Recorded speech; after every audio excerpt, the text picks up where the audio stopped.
أعوذ بالله السميع العليم من الشيطان الرجيم من حمزه ونفخه ونفثه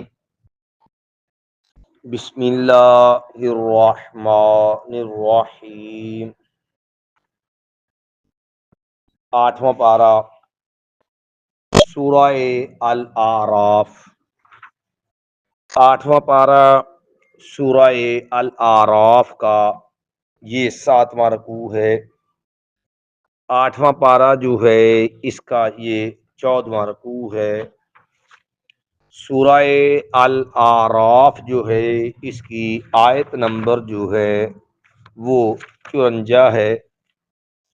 اس کا کچھ حصہ کل ہم نے پڑھا تھا جس میں دو بنیادی باتیں بیان ہوئیں۔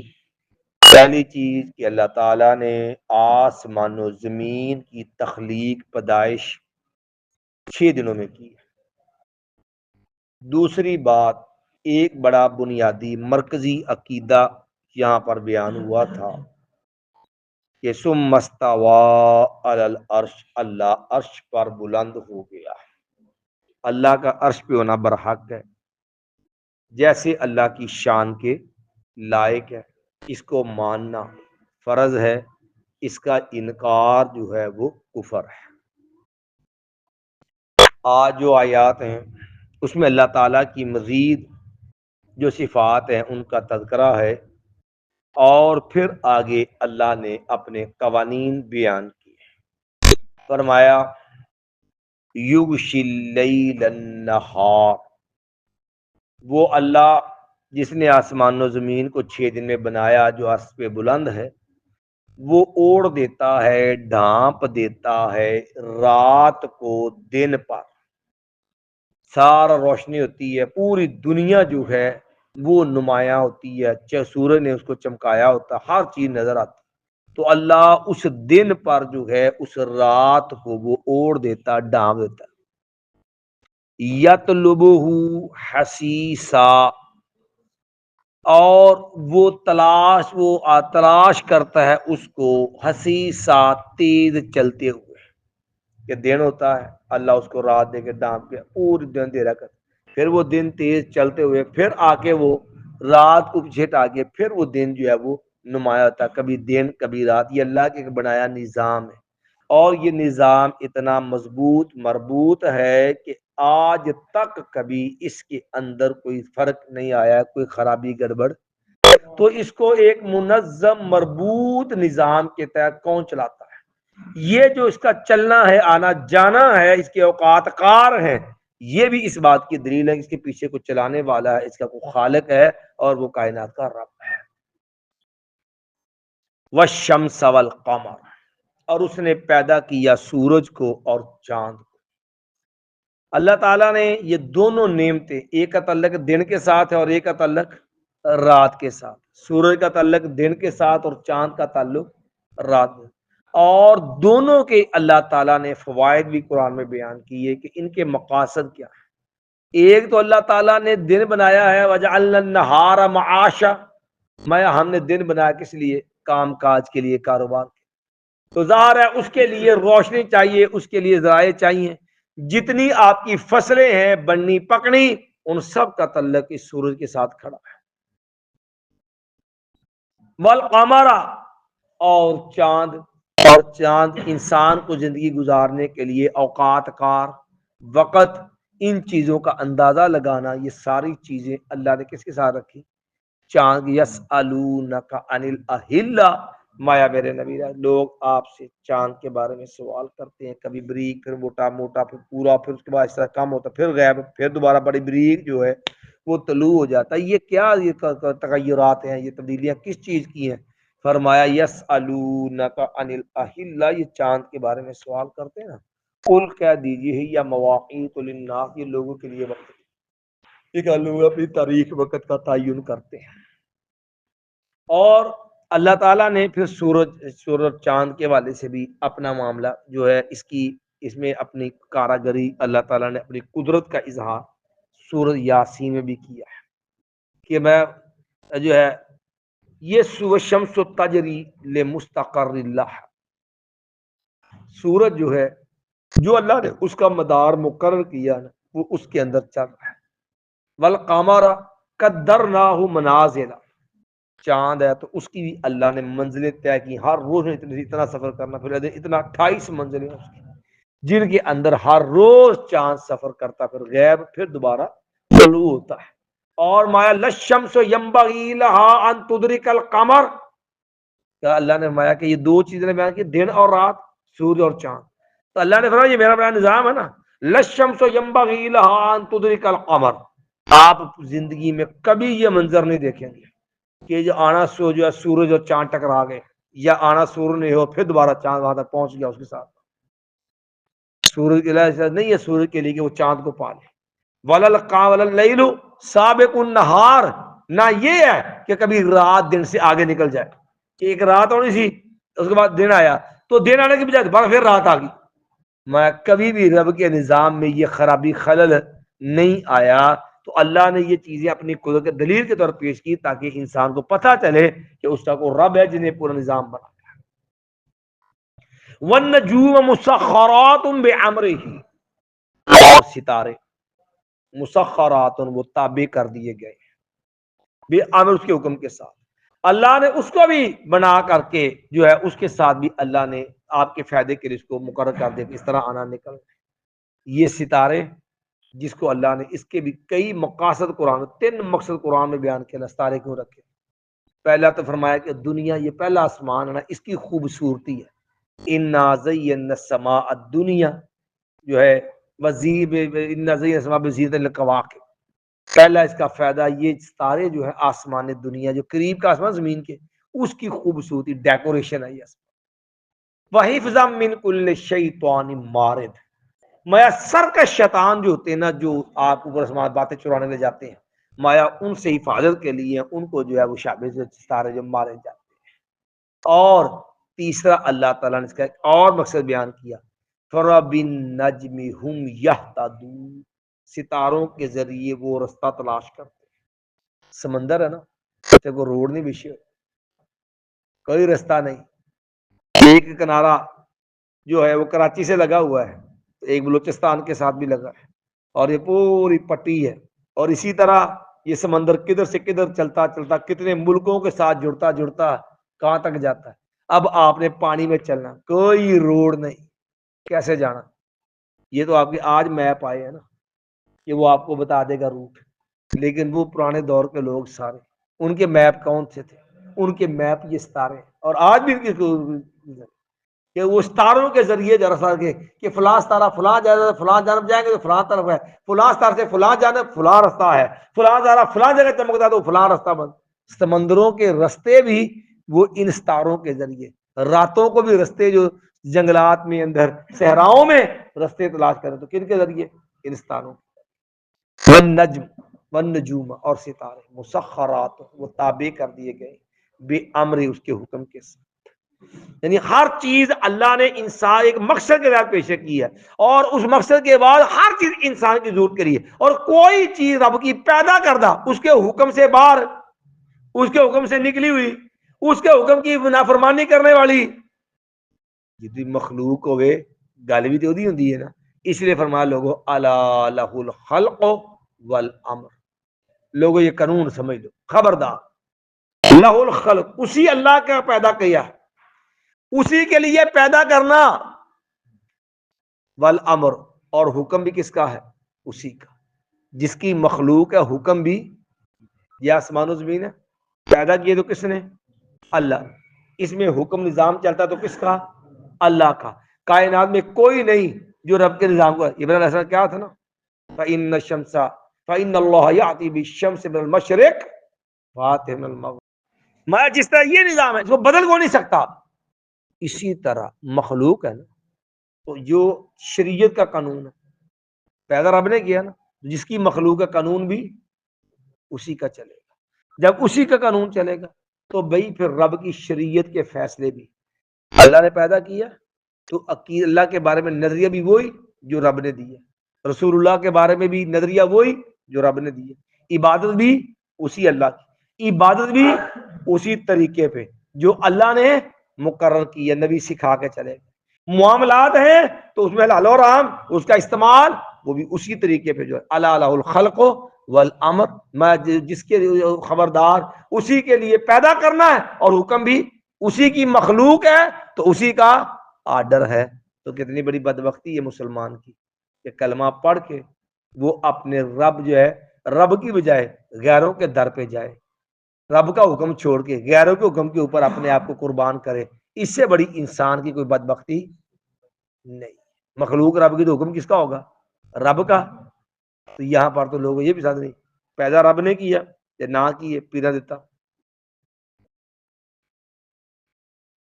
پیدا دیتا۔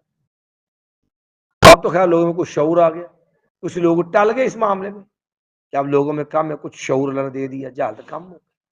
لیکن پیدا رب نے کیا، مخلوق اس کی ہے، لیکن بات کس کی مانی؟ اپنے پیر کی۔ بات کس کی مانی؟ اپنے بنائے ہوئے رہنما کی، مرشد کی، اپنے پنڈت کی، اپنے سادھو کی۔ بات کس کی مانی؟ اپنے پیر کی۔ بات کس کی مانی؟ اپنے امام کی۔ الا لہ الخلق والامر، مخلوق تو رب کی ہے تو حکم کس کا ہے؟ رب کا۔ تو پھر رب کو چھوڑ کے اپنے پنڈت جو اپنے سادھو اور اپنے پیر اور اپنے امام کے چلنا ہے تو یہ اللہ کے قانون سے بغاوت ہے۔ میں تبارک اللہ، بابرکت ہے اللہ کی ذات، میں رب العالمین جو تمام جہانوں کو پالنے والا ہے، ساری برکتیں نفع اسی رب کے ہاتھ میں ہے۔ میں ادعو ربکم تضرعا وخفیہ، میں تم پکارو اپنے رب کو، ادعو تم پکارو ربکم اپنے رب کو، تضرعا عاجزی کے ساتھ، گڑ گڑاتے ہوئے، وخفیہ اور آہستہ کے ساتھ۔ یہ اللہ تعالیٰ دعا تمہیں چار حکم دیے ہیں توجہ سے ساتھ۔ ایک تو ہے کہ ادعو ربکم، تم پکارو اپنے رب کو، دعا رب سے کرنی ہے، وجہ کہ دعا عبادت ہے، اور ہر مسلمان کا یہ عقیدہ ہے عبادت کس کا حق ہے؟ اللہ کا۔ قرآن میں بھی یہ بات اللہ سمجھا دی کہ وقال ربکم ادعونی، کہ تمہارا رب نے کہا مجھ سے دعا کرنی، استجب لکم، میں تمہاری دعائیں قبول کروں۔ ان الذین یستکبرون عن عبادتی، جو میری عبادت تکبر کرتے ہیں، سیدخلون جہنم داخل، میں جزیر کا جہنم میں داخل کروں، وہ جزیر کو جہنم میں داخل ہوں گے جو میری عبادت سے کیا کرتے ہیں؟ تکبر۔ اور حدیث میں بھی ہے کہ رسول اللہ صلی اللہ علیہ وسلم نے کیا فرمایا؟ الدعاء هو العبادت، دعا عبادت ہے۔ جب دعا عبادت ہے تو پھر کس سے کرنی ہے؟ ادعو ربکم۔ تو جو رب کی بجائے کسی مردے سے دعا کرتا ہے، یا جو ہے یا فلاں، ٹھیک ہے جی، یا فلاں نظر کرم، یا فلاں تیرا ہی آسرا، یا فلاں تیرا ہی معاملہ، یا تو میرے حال پہ رحم کر دے، ٹھیک ہے جی۔ جیسے ہمارے یہاں شعر ہے، امداد کن در دین و دنیا شاد کن، یا عبد القادر جیلانی شیئا للہ، کی مدد کار دین و دنیا آباد کا، اے پیر اللہ کے لیے کچھ کر دیجیے۔ غوث کے چوک ہے، غوث کے چوک ادھر بڑی نا گلی جدھر ہو کار آسن ہونا، جتھے جا کے وہ پہلے کھمبا ہوتا ہے، سجے بنے دکان تے شٹر تے لکھیا امداد کن، یعنی یا شیخ عبد القادر جیلانی شیئا للہ۔ اور یہ مشہور و معروف شرکیہ جملہ جو مسلمانوں میں کہ اے عبد القادر جیلانی اللہ کے لیے کچھ کر دیجیے، برملا مانگتے ہیں امداد کن در دین و دنیا شاد کن، یا شیخ عبد القادر جیلانی شیئا للہ، اللہ کے لیے کچھ دے دیجیے، اللہ کے لیے کر دیجیے۔ مانگنے کے لیے کو پہنے عبد القادر جیلانی کو حج قوم کے اندر شرک نہیں، دعا کیا ہے؟ عبادت ہے۔ حق کس کا عبادت؟ اللہ کا ہے، اور کھل کے عبد القادر جیلانی سے مانگا جا رہا ہے، اس کو دعا، اس کو جو اس کی اسے دعائی دی جا رہی ہے۔ اگر یہ بھی شرک نہیں پھر کائنات میں کس بلا کا نام شرک؟ مشکل آئی بابے غلام بابے فرید نے واجہ ماریاں، وہ بتی چمکن لاپی نے، تو بھائی اللہ کے بندو دعا کس کا حق ہے؟ مصیبت کس نے ٹالنی؟ ایک اللہ۔ پہلی دعا کا حق ہے کہ دعا رب سے کرنی، غیر رب سے نہیں کرنی۔ لیکن دعا کرنی کیسے؟ دعا کے آداب ہیں۔ میں تضرعاً، دعا کر دیا ہوا عاجزی، انکساری، آپ کے جسم آپ کا ایک رب کے ساتھ تعلق ہو، گویا رب سے باتیں کر رہے ہیں، آپ کے اوپر ایک روحانیت ہونی چاہیے، گڑ گڑاتے ہوئے عاجزی کے ساتھ اپنے اندر رونے کی ایک کیفیت بنا کر کے، جیسے سیدنا ابوبکر فرمایا نا، لوگوں رب سے رو کے مانگا کرو، فَإِن لَمْ تَبَاقُ، میں اگر رونا نہ آئے تو کم از کم رونے والا چہرہ ہی بنا لیا تاکہ اللہ رحمت کرے۔ میں رونا نہیں نہ آتا تو اپنا انداز رونے والا بنا لو، اپنے رب کے سامنے مسکینی والا، وہ عاجزی انکساری والا انداز ہونا چاہیے، گڑ گڑا۔ تو اسی لیے جو فرضی جڑی نمائشی دعاواں نے نا، سمجھے، جڑی صرف رسمی دعاواں نے، اس کی بھی اس سے نفی ہو جاتی ہے۔ اج میں ساڈے پورا یا پھوڑی نہیں کہتے جی، جڑے بابے یا مول بندے سوگ تے بیٹھے ہوندے، حالانکہ اسلام میں یہ سوگ ہے ہی نہیں، یہ پوری ہے ہی نہیں، یہ ہندوانہ رسم ہے۔ اج 3 دن جڑا دریاں وچھا کے تے صفاں وچھا کے گلی 'چ بیٹھے مردے دے مرن جی سو گئے۔ یاد رکھو اسلام میں سوگ ہوتا ہے خوبصورتی زینت چھوڑنے کا، اور اس سوگ کا تعلق مرنے والے کی بیوی اور اس کی رشتہ دار عورتوں سے ہوتا ہے کہ انہوں نے بڑکیلا لباس نہیں پہننا، میک اپ نہیں کرنا، زیور نہیں پہننا، انہوں نے مہندی نہیں لگانی، انہوں نے کریم پاؤڈر خوشبو نہیں، یہ اس کو کہتے ہیں سوگ۔ خوبصورتی زینت چھوڑ دینا اینو سوگ کہندے نے۔